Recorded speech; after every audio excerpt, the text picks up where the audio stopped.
Pessoal, olha só. Só um detalhe, ó. Cuidado que essa parte aqui ainda é o final do volume 3.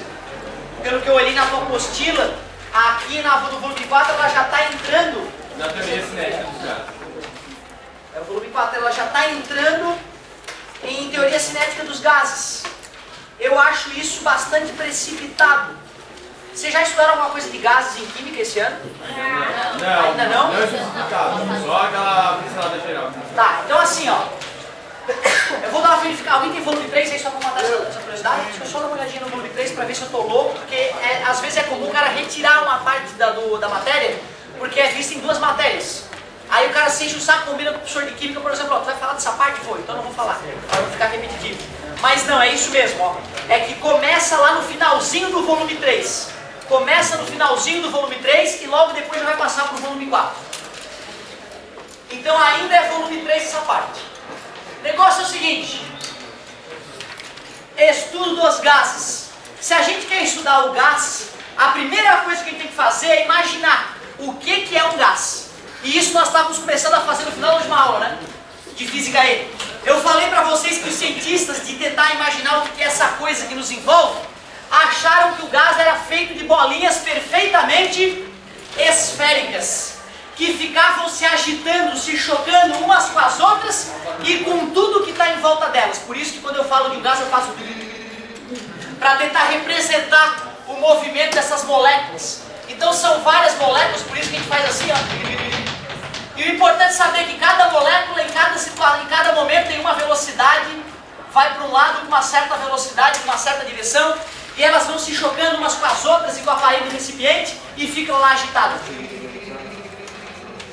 O mais interessante, elas não fazem porque se fizessem haveria energia sendo convertida em som. Está escutando as moléculas agora? Nem eu. Quer dizer que elas estão se chocando, mas não estão fazendo batendo uma na outra. É uma batida perfeita, onde elas se deformam e voltam à posição original, como se não tivesse perdido energia nenhuma. Se eu tivesse uma molécula em forma de bolinha de tênis aqui, e soltasse essa molécula, ela ia ficar no chão e ia voltar até a posição da minha mão, ia ficar para sempre quicando no chão e voltando, sem perder energia nenhuma. Existe essa bolinha? Não. Na prática não, mas os átomos são assim. Os átomos, quando se chocam dentro de um gás, eles não perdem energia, as moléculas só transferem energia uma para outra, mas o total de energia antes e após o choque é o mesmo. Por isso que eu posso aprisionar gás no recipiente e passar 1 bilhão de anos depois. Se o gás continuar na mesma temperatura e o recipiente é estanque, não vazou, quer dizer que as moléculas vão continuar do mesmo jeito. 1 bilhão de anos depois. Pois não. Elas passam energia uma para outra quando se chocam ou a mesma energia ela é refletida? Eu quero te dizer o seguinte, imagina que houvesse uma molécula parada. A energia cinética dela é zero. Vem uma molécula se mexendo com uma energia de 100. Não vou botar Joule porque aí essa molécula passou da força da luz. Vamos botar uma energia de 100. Beleza? Nanojoules, pronto. Chegou, bateu. Se essa aqui parar, a energia dessa vai ser os mesmos 100 nanojoules. Então transferiu a energia. Transferiu. Mas porém, se essa bateu de esguelho, não bateu de cheio, bateu de ladinho, né? O manezinho fala bateu de esguelho. Eu não sei o que é isso. Bateu de ladinho, pegou na orelha da bola, certo? Aí o que acontece? As duas vão se deslocar, né? O importante é que a soma da energia antes era 100 nanojoules. Após o choque, a soma da energia das duas é 100 nanojoules. A energia se conservou. Quando tu for estudar choques mecânicos na física, tu vai ver que o choque pode ser perfeitamente elástico, parcialmente elástico ou inelástico. Inelástico é quando os corpos batem e grudam. Beleza? Papel molhado no teto, lembra do banheiro? Bateu, grudou, né? É um choque. Claro que vocês jamais fizeram isso, porque vocês raciocinam, vocês pensam. Mas tem pessoas acéfalas que fazem isso, por incrível que pareça. Agora olha só. Vou te perguntar de novo. Pelo que eu te falei, tu terias um exemplo de choque perfeitamente elástico para me dar? Não. Choque elástico. Choque perfeitamente elástico. O choque entre as moléculas de um gás. Acabei de falar. Fica 1 bilhão de anos e fica. Se o choque fosse inelástico, ou se fosse parcialmente elástico, tu concorda que depois de 1 bilhão de anos ficaria. Tá perdendo energia, pô. Tudo bem para vocês? Sim. O único choque perfeitamente elástico que eu consigo exemplificar para o aluno é o choque entre as moléculas de um gás. Qualquer outro choque nessa vida vai ter um pouquinho de perda de energia. Agora, moléculas de gás se chocando, não perde energia nenhuma. Beleza? Tranquilo até aqui? Desculpa a demora, eu ia fazer uma anotação. Era sobre isso? Show de bola. Então, o que é gás ideal? Me ajuda? É esta criação, é esta imaginação fértil dos cientistas tentando entender o mundo à nossa volta. Gás ideal existe? Não, é uma ideia, o nome dele já está falando, eu sou uma ideia, eu sou o gás ideal. Que nem o homem perfeito, que nem a mulher perfeita. Tranquilo? Na prática, todo mundo faz cocô, não tem jeito. Beleza? É isso aí. Ó, o que é um gás real? É um gás que existe. Ele existe, ele é real. Por exemplo, o oxigênio que nós respiramos, o hélio, o ozônio, o metano, o gás carbônico, efeito estufa, CO2, tudo bem para vocês? O ar atmosférico é uma mistura de gases. Concordam comigo? A própria atmosfera.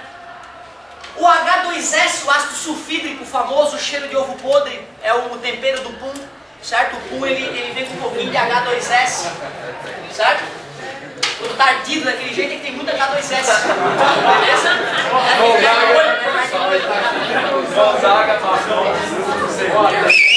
Depois a gente fala mais sobre pum, eu sei que vocês gostam desse assunto. Depois a gente fala da constituição do pum, tá? Mas por enquanto só quero que tu saiba que é esse aqui o vilão, H2S. Basta ter algumas poucas moléculas dele e vai dar problema. Galerinha, se gás ideal, desculpa amigo, é o gás idealizado no mundo das ideias, moléculas perfeitamente esféricas, se chocando umas com as outras e contra tudo, por isso, se gás real é o gás que existe, e eles não são idênticos, eles têm diferenças, o gás idealizado e o gás real, eles têm pequenas diferenças, ou seja, a ideia dos cientistas não foi perfeita para entender a natureza. Quando um gás real se comporta como aquele gás imaginado pelos cientistas, ele ganha um apelido, adivinha qual? Poxa, ele se comporta de maneira redonda, ele se comporta de maneira perfeita como eu imaginava.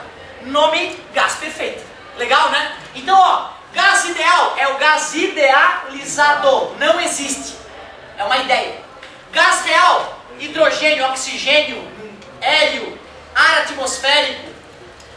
Gás perfeito é o gás real que se comporta como ideal. É o gás real que se comporta como ideal. Aqui no ensino médio, nós só trabalharemos com gases perfeitos. Nós não faremos conta de gás que não é perfeito. Só na faculdade e é encrenca. Fazer conta com gás que não é perfeito é encrenca. Precisamos de uma outra matemática mais avançada. Um gás é perfeito dependendo do momento dele? Sim, assim, é aí que eu vou chegar. Mas aí ele é o gás perfeito. É isso que eu vou chegar. Perfeita a tua colocação. Galera, para que um gás real seja chamado de perfeito, ele tem que ter alta temperatura e baixa pressão. Baixa pressão. Alguns anos atrás, esta informação veio trocada na apostila. Eu até verificaria se fosse tu. Mas aí no final do volume 3 você vai ter que fazer essa verificação. Teve um ano que o cara trocou. O cara falou baixa temperatura e alta pressão. Não sei o que deu na cabeça do cara. É até intuitivo. Pensa comigo. Se eu pegar um gás que está ali e começo a esfriar, o que acontece com a molécula? Vai parando, né? E aí as moléculas agora estão lentas. Tu concorda que na hora que elas forem se chocar, pode dar uma grudadinha uma na outra? E aí vai se distanciar do gás ideal. E tu concorda que se eu continuar esfriando o gás, as moléculas podem começar a grudar e virar líquido? Por isso que eu não quero gás frio. Eu quero gás quentinho para as moléculas ficarem bem agitadinhas e não colar uma na outra. Beleza? É intuitivo. Se tu pega um gás e esfria demais, ele pode ficar líquido. Eu quero estudar os líquidos. Não, eu quero estudar os gases. E qualquer gás, não. Eu quero gás perfeito. Para ser perfeito, a temperatura tem que estar alta. Tranquilo? Ô professor, que temperatura é essa? Não sei. Não sei e o vestibular não pode te perguntar. Porque não é só a temperatura, tem a ver com a pressão também. Beleza? E com o elemento? Eles podem te perguntar, isso depende do elemento. Cada tipo de gás tem a sua temperatura que vai permitir chamar ele de perfeito. Hélio, a temperatura a partir do qual ele é perfeito é uma. Ar atmosférico, a partir do qual ele é perfeito, é outra. Galera, quando eu falo quente, não quer dizer que precisa estar 100, 200 ou 1000 graus. Por exemplo, o ar atmosférico agora é perfeito. Esse ar que te envolve, ele funciona como um gás, mesmo não estando te fritando agora. Ou seja, gás a 20 graus pode ser perfeito? Pode. O que importa é que a temperatura tem que estar alta. Mas quando eu falo alta, é em relação a temperaturas às vezes muito, muito baixas. Só tem que saber que tem que ser alta. Não precisa saber quanto. Outra. E se eu pegar um gás e espremer?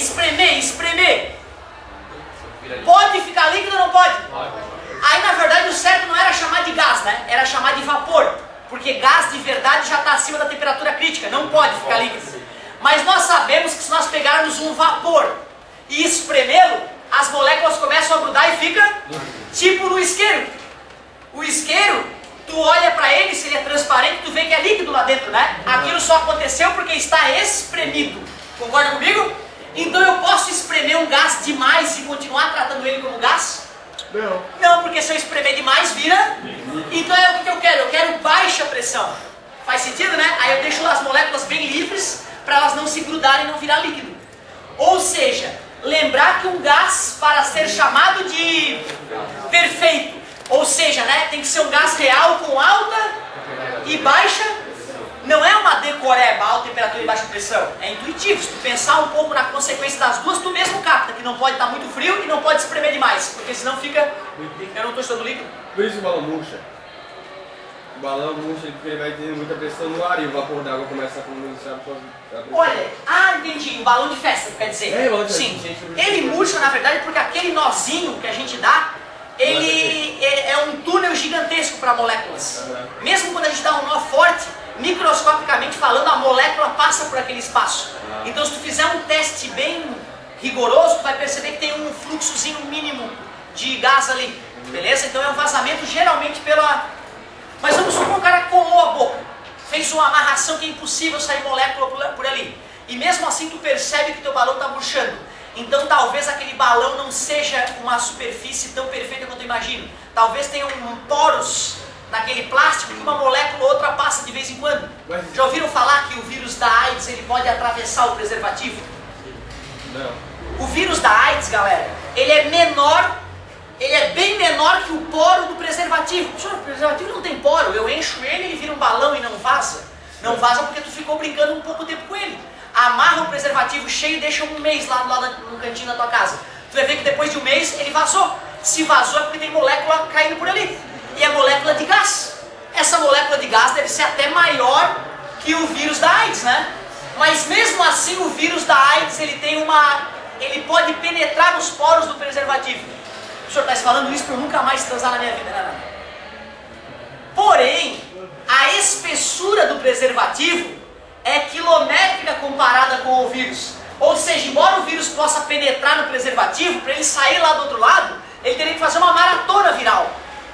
E tu não vai ficar com o preservativo meses ali, né? Concorda comigo? Tu vai usar e teoricamente, né? Pouco tempo depois tu vai jogar ele fora. Então não tem perigo do preservativo ser atravessado pelo vírus, embora os poros do preservativo sejam bem maiores que o vírus. Que loucura isso, Mas a hein? pressão dentro do balão tá maior. Como? Isso não pode lavar e retificar. Essa é um dos motivos que não adianta tu lavar e reutilizar, porque o vírus pode estar dentro da estrutura. Aí tu não vai ter como lavar aquilo, certo? Legal a tua colocação. Mas dentro do balão a pressão está maior. Como é que é? Dentro do balão a pressão está maior porque a borracha dele está comprimindo o ar que tá lá. Sim, sim. E por isso mesmo que as moléculas podem passar pela parede. Se não for um balão, se for um balãozinho desses de festa. Beleza? Só para saber por que murcha. Mas depois dessa aula tu vai ter uma outra visão. Tu vai ver que tem outra coisa que pode acontecer com o balão que faz ele murchar sem vazamento. Depois dessa aula tu já vai poder ver o balão murchando ou inchando sem vazamento. Sem colocar mais ou menos gás. Já vamos chegar lá. Pessoal, até aqui tranquilo?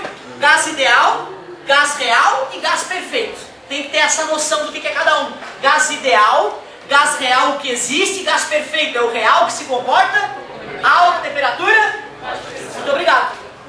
Já que nós estamos estudando gases, nós temos que saber quais são as 3 coisas que interferem na vida de um gás. As 3 coisas que interferem na vida do gás, primeiro, claro, nós já sabemos que temperatura mede agitação e os gases não são a própria agitação das moléculas. Então o gás frio, esquentou, claro que interfere. Só tem um detalhe, falou em temperatura, quando estamos trabalhando com gás, eu só quero saber de Kelvin. Eu quero que as outras temperaturas explodam. Dane-se o Kelvin. Dane-se o Celsius e o Fahrenheit, eu quero que morra mais uma vez. Porque a partir de agora, se tu usar o Celsius ou o Fahrenheit, é creu, tá certo, vai errar. Só a temperatura na escala absoluta, Kelvin. Outras escalas, sai fora. Só para quem de repente esqueceu, para tu passar de Kelvin para Celsius ou vice-versa, é só somar 270. Eles sacanas vão te falar em Celsius toda hora. E eu vou ficar puto se tu errar na prova. Errar a conta tudo bem, agora fazer em Celsius, pelo amor de Deus, é proibido. Kelvin! Só quero saber de Kelvin a partir de agora. Outra coisa importante, volume. Tu concorda que trabalhar com 1 litro de gás é diferente do que trabalhar com 100 mil litros de gás? Totalmente diferente, né, cara? Levar um bujãozinho de gás para tua casa é uma coisa. O carinha bota na moto e leva lá se for o caso. Agora, se é levar um botijão de gás para o teu condomínio todo, é um caminhão, é um processo totalmente diferente, muito mais delicado. O volume de gás envolvido importa. Mas talvez a variável mais importante ainda aí seja a famosa pressão. Não custa lembrar de onde é que vem a ideia de pressão. Pressão é uma ideia física que nada mais é que força distribuída por área. Força sobre área. Vocês lembram quem foi o ser humano que mediu a pressão pela primeira vez na história? Não. O famoso Torricelli. O cara da fórmula da cinemática, cara. V ao quadrado igual a V0 ao quadrado mais 2 vezes A vezes delta D. Foi o Torricelli que pela primeira vez mediu a pressão atmosférica. Vocês já viram como é que ele fez essa medida? Vou fazer aqui embaixo então, ó. Vou rapidinho aqui te contar bem rapidamente o que é a experiência de Torricelli. Olha o que o cara fez. Na hora que ele sacou que tinha alguma coisa aqui em volta da gente, ó, que tu pode, por exemplo, perceber, né, pelo movimento da tua roupa quando tu te mexe, se não houvesse nada ali para bater na roupa, né, depois que a roupa estivesse com a velocidade constante, ela deveria ficar reta, pela inércia, né? O fato de a roupa se deformar mostra que tem alguma coisa aqui, né? Concorda comigo? É o ar. O Torricelli filosofando sacou, tem alguma coisa aqui. Só preciso medir essa coisa. Ele foi desenvolvendo pesquisas para tentar medir essa coisa e ele viu que com uma bacia e com um caninho ele conseguia fazer essa experiência. Primeiro ele tentou usar água. Quando ele usou água, o que ele percebia? Ele enchia o caninho com água e erguia a parte fechada. A água ficava grudada até em cima do caninho. Pode fazer isso na tua casa com um copo d'água, né? Enche lá uma panela com água, enche o copo com água e levanta a bundinha do copo para fora da água. Mas observe que a boca do copo continua mergulhada na água, tá, gente? Beleza? Torricelli pensou, se essa água está grudada lá no copo é porque tem alguma coisa aqui empurrando, né? Que coisa é essa aqui? A pressão do ar. Torricelli chamou isso de pressão Isso, pressão atmosférica. 1 atm, que hoje a gente considera 1 atm, né? Mas nós vamos descobrir qual foi a primeira medida agora da história. Só que o Torricelli pensou, se é o ar que está empurrando a água ali para cima daquele tubo, se eu pegar um tubo bem grandão, vai chegar uma hora que a pressão não vai aguentar segurar tanta água. Aí eu vou medir essa altura de água e vou descobrir a pressão da Terra. Só que ele mandou um mestre vidraceiro, isso é 1600 e pouco, tá, gente? Não é ir na 1001 e comprar um tubo de vidro. Não tem 1001. Tem que descobrir um mestre vidraceiro que assuma essa tarefa de fazer um tubo de vidro, que é altamente delicado e difícil. Aí ele achou um cara que fizesse um tubo lá, sei lá, de uns 2 metros de profundidade de altura. Fez a experiência e para espanto dele a água ficou até os 2 metros. Ele, putz. E o mestre falou, não me aparece aqui de novo, Torricelli, eu não vou fazer mais tubo nenhum para ti, é um trabalho fenomenal fazer esse tubo. Torricelli então pensou, não vou mais usar água, vou usar um líquido com grande densidade. E vocês devem saber que o mercúrio já é conhecido na China antiga, há milhares de anos atrás. Inclusive, o primeiro imperador chinês, o grande Qin, né, que unificou a China, morreu envenenado por mercúrio. Porque os alquimistas falaram, não, isso aqui é o elixir da longa vida.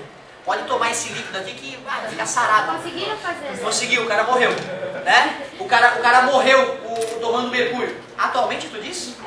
Não, existem ainda pesquisas, né, que nos tentam fazer imortais, né? Um dia ocorrerá, mas ainda estamos longe da imortalidade. Tipo, não valia a pena porque o quanto que a pessoa ia gastar de energia elétrica para produzir o... Ah, tá, o ouro, tá falando ouro, é verdade, perfeito, eu mesmo falei isso. Hoje nós conseguimos fazer ouro a partir de mercúrio, certo? Um japinha inventou esse processo e fabricou alguns átomos de ouro a partir de mercúrio, só que não vale a pena, entendi.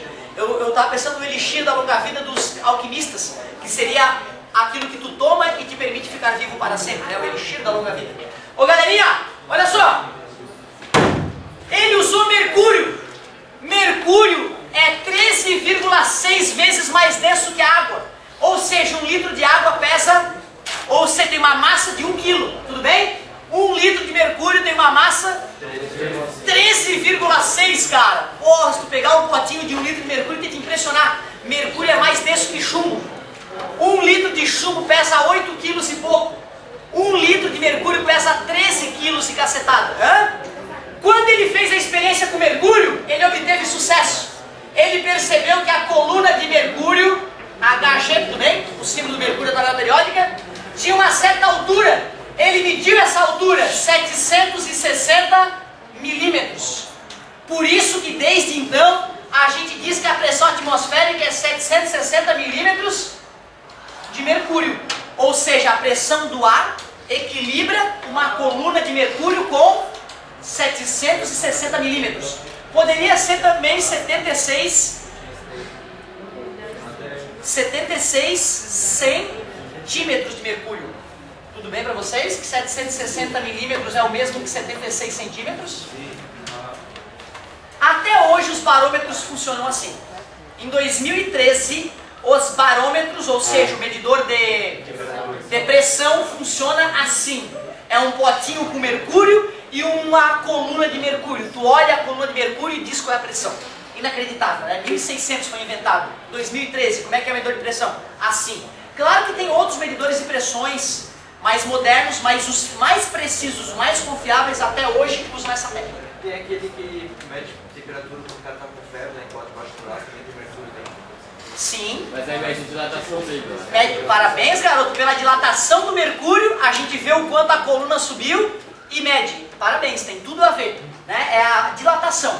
E outra, nesse caso, tem parte aberta aqui e tem parte aberta ali, né? Certo? No mercúrio, no termômetro, é só um tubinho com mercúrio até o chão. Concorda comigo? Aí o quanto ele aumenta ou diminui, mede a temperatura dessas moléculas. A temperatura não afeta essa medição do Torricelli? Claro que porque sim. Porque ela ia dilatar, tipo, num lugar mais quente a pressão... Claro que sim. Então, ó, a pressão, aliás, a temperatura interfere a medida do barômetro. Concorda comigo? Por isso, quando eu for fazer a comparação do barômetro num lugar e no outro, tem que ter mais ou menos a mesma temperatura. Te faço a pergunta. Quando o Torricelli fez essa experiência, ele fez ao nível do mar. Se Torricelli levasse esse barômetro para uma montanha, E aumentar o nível. A pressão ia diminuir, mas a temperatura também ia diminuir. Então se a pressão vai diminuir, vamos ignorar a temperatura por enquanto. Se a pressão vai diminuir, o que acontece com essa coluna? Diminui. Por isso que a pressão lá em Lages é menor do que aqui em Floripa. Galera, a gente mora numa piscina de ar. No fundo da piscina a pressão é grande. Indo pro rasinho da piscina a pressão diminui. Já mergulhou na piscina? Quando tu foi lá no fundo não aumentou a pressão? Enquanto foi pro rasinho não voltou a ficar menor a pressão? Tu mora numa piscina de ar. Nós estamos no fundo da piscina. Só se eu for lá pro Chile e cavar naquela mina. Aí eu vou para baixo da piscina e fica com a maior pressão. Se eu escalo uma montanha, eu não cheguei mais próximo do topo da atmosfera, eu não fui mais para o raso da piscina de ar. Então vocês sabem a partir dessa analogia que quando a altura aumenta, a pressão diminui. E quem foi o cara que provou isso pela primeira vez? Torricelli. Ele inventou um instrumento chamado barômetro, medidor de pressão.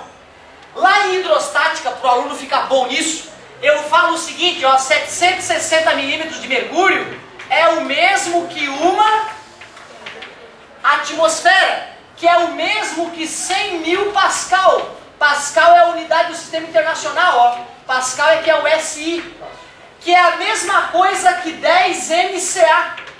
Isso quem vai fazer para vocês é o professor da hidrostática, beleza?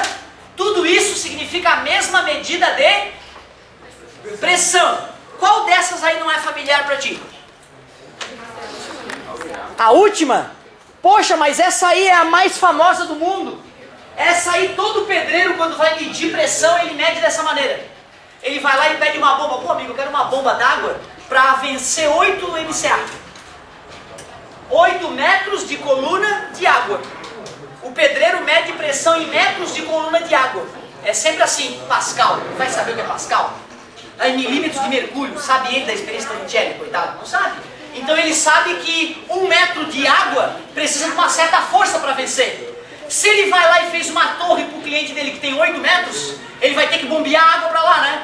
Ele não vai fazer o cálculo em Pascal, né, cara? Ele chega lá na loja de material de construção e fala, amigo, tem uma torre lá de 8 metros, eu preciso de uma bomba. Ah, é 8 metros de coluna d'água que ela precisa ter de pressão para poder vencer. Aí, para garantir, tu vai comprar um pouquinho mais forte, né? Para não dar problema. Tranquilo? O que é MCA? Metros de coluna d'água. Eu te pergunto, agora tem pressão no meu corpo? Tem. Equivalente a quantos metros de coluna d'água? 10 metros. 10. E se eu mergulhar num lago a 10 metros de profundidade, que pressão vai estar atuando em mim? 2 atm. Concorda comigo?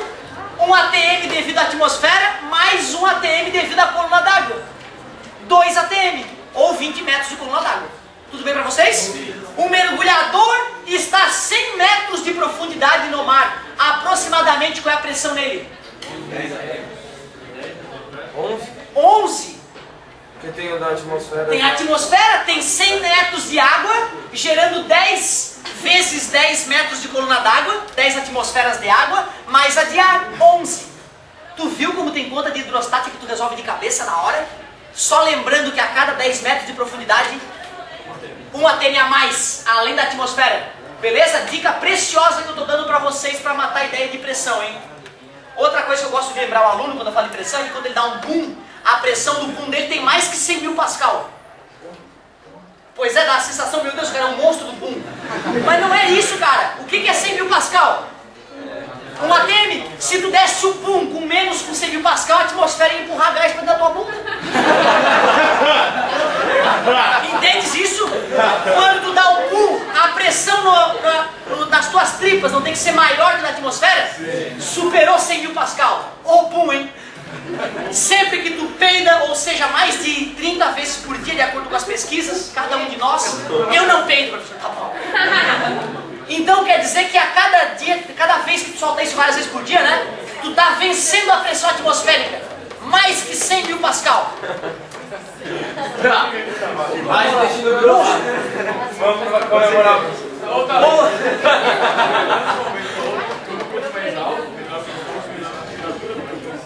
Ótimo. Pessoal, olha só. Aqui na física, a gente está sempre simplificando.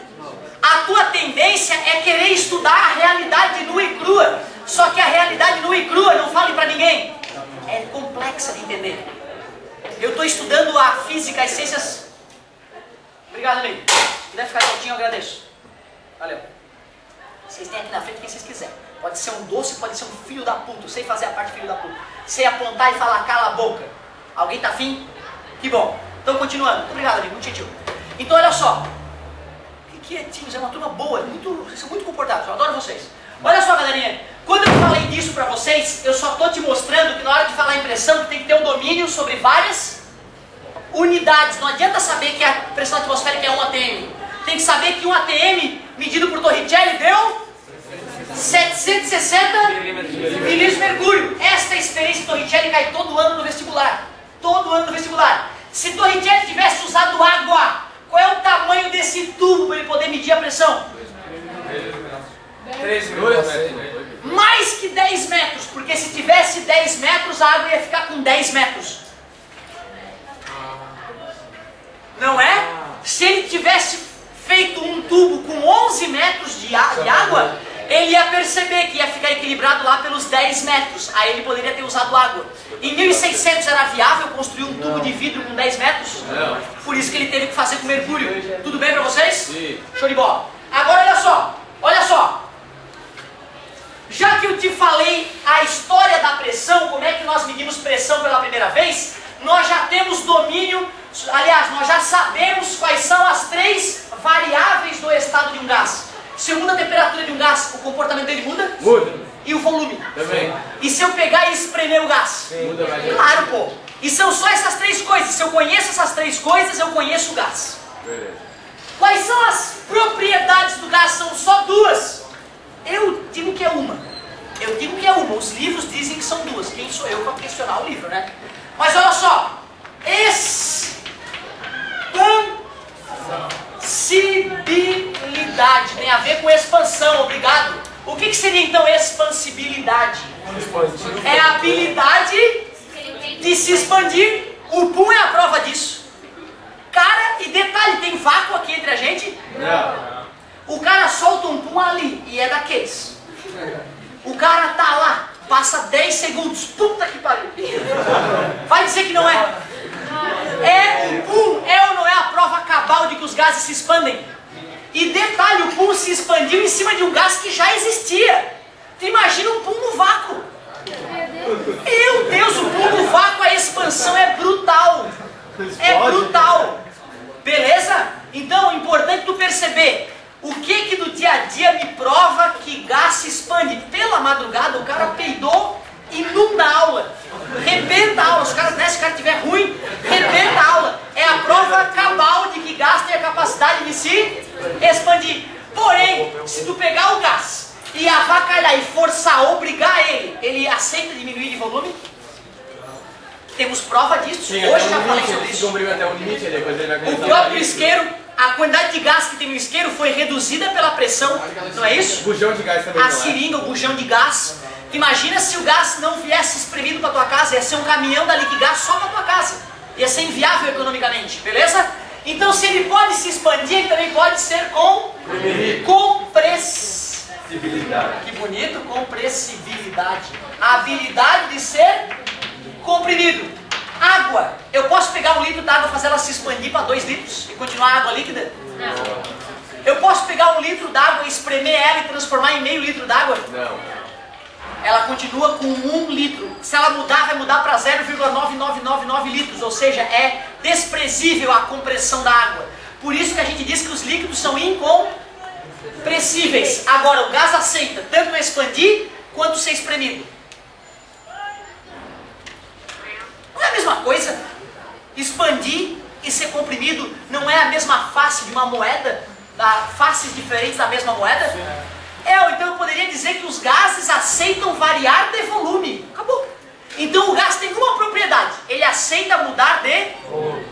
Os livros preferem dizer que é a expansibilidade e a compressibilidade. Então vamos fingir que são 2 propriedades diferentes com nomes diferentes.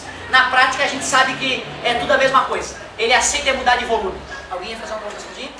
Galerinha, chegou a parte mágica da matéria. Vamos ao laboratório. Não mexam em nada. Equipamentos caros hoje. Então olha só.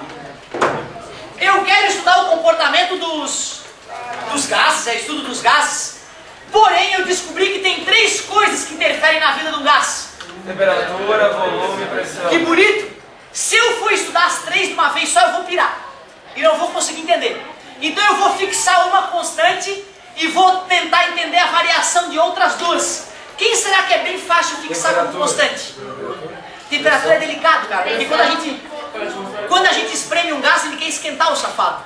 Aí tem que ter um equipamento para controlar a temperatura dele. Pressão, a gente precisa de um dispositivo para poder controlar a pressão. Porque se eu esquentar, a tendência é aumentar a pressão. Volume é fácil controlar. Pega um botijão de aço e pronto, taca gás lá dentro. Concordas que esse botijão não vai inchar ou encolher? Se dilatar, vai ser diminuto, bem pouquinho. Concordas comigo? Então isso quer dizer que o volume é constante. Muito obrigado. Volume constante. Essa transformação nós vamos chamar de isovolumétrica. Isovolumétrica é um nome fácil. Aí o vestibular chama de isométrica. Alguns já se perdem. Mas o nome que vai aparecer no teu vestibular vai ser isocórica. Sacana, né? Só para arrebentar o cara. Porque isovolumétrica já está dizendo. Então alguns chamam de isométrica para esconder o volume, né? E outros chamam, não, é isocórica. Aí o cara tem que lembrar o que é isocórica, que é volume. Muito obrigado. Se eu já sei que o volume é constante, eu preciso de um medidor de volume? Não. Não é constante, eu vou precisar de um medidor de pressão, termômetro e barômetro. Instalei no meu botijão. Agora vamos ao laboratório. Pode falar aí, tá, que eu sei que teu coração já sabe as respostas. Vamos primeiro elevar a temperatura, deixa eu ver, assim, 200 Kelvin. Não vou. E a pressão? Sim, é 5 atm, atmosferas. Tranquilo? Sim. Aí eu vou ligar o bico de Boozer, que é o foguinho que fica aqui embaixo, né? Bico de Boozer. Aí fica o seguinte, ó. Deixa eu ver, peraí. Sim, tenho certeza. 400 Kelvin. Ah, não acredito. Não, porque tu já sabe que é 10, mas por quê? Deus é matemático, Deus fez a natureza de forma linear e organizada. Com 400 foi para 10 e 600, 15. Se eu fizer o gráfico é uma reta. Quem estudou isso?